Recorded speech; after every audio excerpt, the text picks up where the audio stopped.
some good news, some positive news. This is good for wrestling fans, regardless of what kind of wrestling you watch. The NWA strikes a streaming deal with Roku. People may not even know the NWA is still a thing, but it still does exist. It's owned by famous rock and roll frontman Billy Corgan of the Smashing Pumpkins. I occasionally, will throw a video of it on YouTube or something, but it's not something that I crazily follow. I did watch Natalia's match that she recently had there, and that was pretty good. But anyway, as reported by Deadline, the National Wrestling Alliance, NWA, has secured a new streaming deal with Roku. Beginning Tuesday, July 29th, so that's relatively soon, NWA programming will air for free every Tuesday at 8 o'clock p.m. Eastern Time on the Roku Channel in the United States, Canada, and Mexico. So they got all of North America. This time slot's going to see NWA going head-to-head with WWE NXT on the CW in the US and Canada. I don't know that that's necessarily the smartest idea. They could have offset it by an hour or something, but that's neither here nor there. The official announcement highlights, when I purchased the National Wrestling Alliance in 2017, it was understood we were inheriting the history and the legacy of the most storied brand in all of combat sports. So to announce today, we have now partnered with the number one TV streaming platform in all of North America is indeed a moment to be proud of, said NWA President William Patrick Corgan. I look forward to sharing new episodes of NWA Power with the incredible audience that Roku brings. We're thrilled to call the Roku Channel the streaming home of the National Wrestling Alliance. And as Billy and his team continue to excite audiences, we look forward to tapping into the scale of our platform to bring this historic and storied promotion to millions of viewers, said Joe Franzetta, head of sports at Roku Media. To quantify how big of a deal that this is, there are more than 90 million homes across the US, Canada, and Mexico that currently use Roku devices. They're the number one devices that are used for streaming in Canada and Mexico.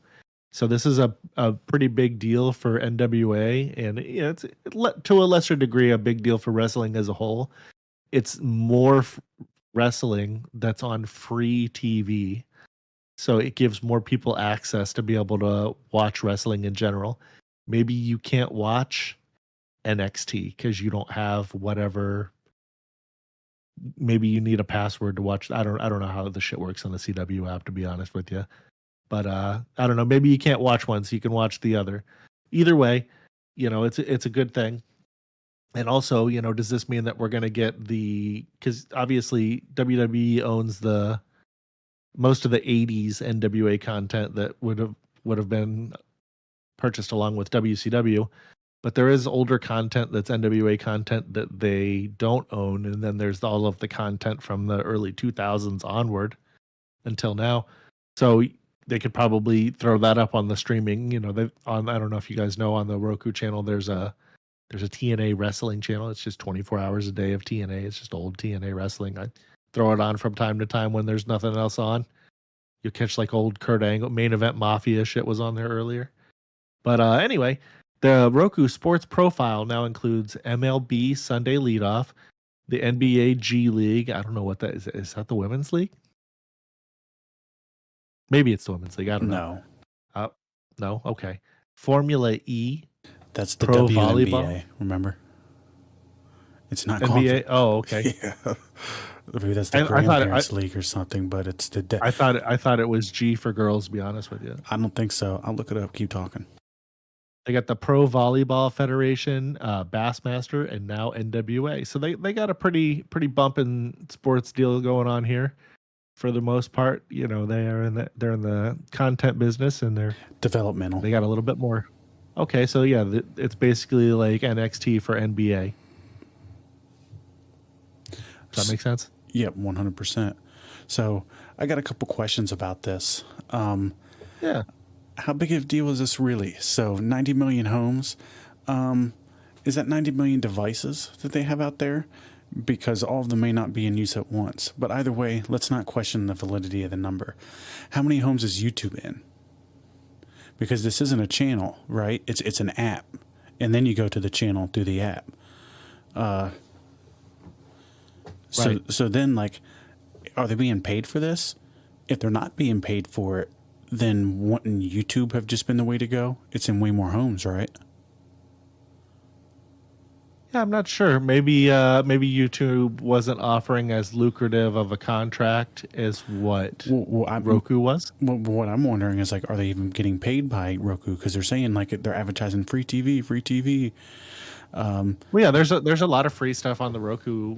I know channels. There is. But they show commercials, so I imagine that that's probably how. I don't know. I'm just throwing some questions out there and wondering, like, how big of a deal this may actually be, but who knows, because we technically have no fucking clue. That's just my point of view from it, looking at it at a different angle.